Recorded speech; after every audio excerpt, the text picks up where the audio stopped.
Okay, सो एक company थी, एक फाउंडर था और एक बिजनेस था। बट प्रॉब्लम ये थी कि एक कंपनी का जो पूरा बिजनेस था वो सिर्फ एक ही फाउंडर पे डिपेंड है।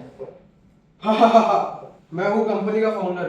मैं स्ट्रैटेजी, मैं विजन, मैं ही डिसीजन मेकर। यानी कि मेरे को कंपनी का पासवर्ड तक पता है। यानी कि इस कंपनी का मैं ही भगवान हूँ।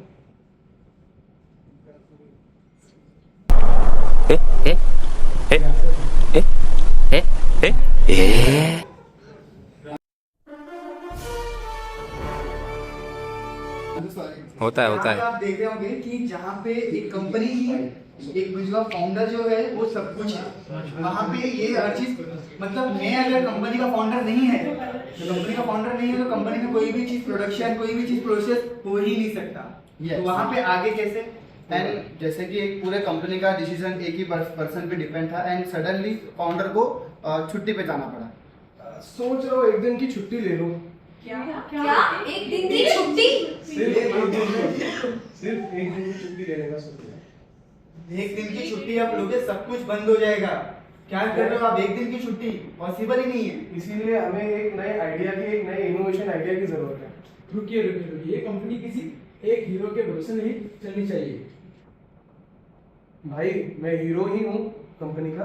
आप हीरो हो लेकिन कंपनी को सुपर हीरो नहीं बनाना है हमें। सब सुपर हीरो बनेंगे जब ही तो प्रॉफिट होगा। तो बिल्ड टू लास्ट का कॉन्सेप्ट कहता है कि टाइम टेलिंग नहीं बुक बिल्डिंग होनी चाहिए। टाइम टेलिंग का मतलब क्या होगा? टाइम टेलिंग मतलब और कंपनी में हर एक डिसीजन एक ही सीईओ लेता है, लेकिन बुक बिल्डिंग क्लॉक बिल्डिंग में कंपनी को अपने ऑर्गेनाइजेशन को कल्चर को ऐसा बनाओ, एनवायरनमेंट को ऐसा बनाओ कि आपके ना होने पर भी कंपनी अच्छे से चल सके। यानी कि इस कंपनी में मेरा कोई वजूद नहीं? आपका वजूद है, लेकिन आपके जाने के बाद भी लोग ऐसे कहे कि पिक्चर तो भी बाकी है Okay. This was all about time telling and clock building का जो दो difference between summary था उधर। Next will be nice। सबको आगे आप लोगों को सक्सेस बनना है, आगे ग्रोथ करना है। Yes. तो आप लोग को एक नया कॉन्सेप्ट लाना होगा। कौन सा? नया कॉन्सेप्ट। कौन सा कॉन्सेप्ट? भाग।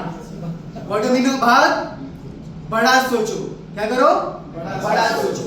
छोटे सोच से काम नहीं चलेगा। जब आप बड़ा सोचोगे तो बड़ा करोगे।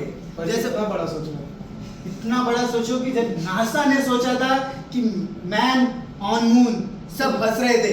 जब उसने प्रूफ किया 1961 में, आज सब नासा सब पे हंस रहा है। तो इतना बड़ा सोचो कि आपको उस लेवल पे आ जाए। वही कॉन्सेप्ट आप लोगों को भाग देगा जहाँ पे क्लियर कंप्लेंट आपको क्या करना है, इसका आपको क्लियरिटी होनी चाहिए। आपके एम्प्लॉयज को क्लियरली पता होना चाहिए कि मैं आगे कैसे बढ़ना है। और सेकंड इज 50-70% सक्सेस प्रोबेबिलिटी। मतलब इतना भी मत हार्ड कर दो कि सब डर जाए कि यार इतना क्या डर रहा है हर से काम करने में, और इतना इजी भी मत कर लो कि इजीली सब कुछ अचीव हो जाए। 50 से 70% के बैलेंस बना के रखो कि इसमें हार्ड वर्किंग करने में एम्प्लॉयज को भी मजा आए कि काम कर रहा हो तो मुझे इसका रिवॉर्ड भी उसके अकॉर्डिंग प्रॉपरली मिल रहा है, और इसके आगे आपको रिवॉर्ड अच्छा मिलेगा तो आप उसमें पार्टिसिपेशन कर सकेंगे। और इसके अकॉर्डिंग हमको एक भाग नया कॉन्सेप्ट है जिसको इन्वॉल्व किया जाएगा। तो this is all about a भाग। तो अगर आपने अपने कंपनी में एक लाइन सुनी होगी, वहाँ पे कोड लिखा है। अगर मैं गोल्स की बात करूँ तो वहाँ पे एक रिडल था कि if your goal doesn't scare you they are not big enough. तो वो एक कॉन्सेप्ट को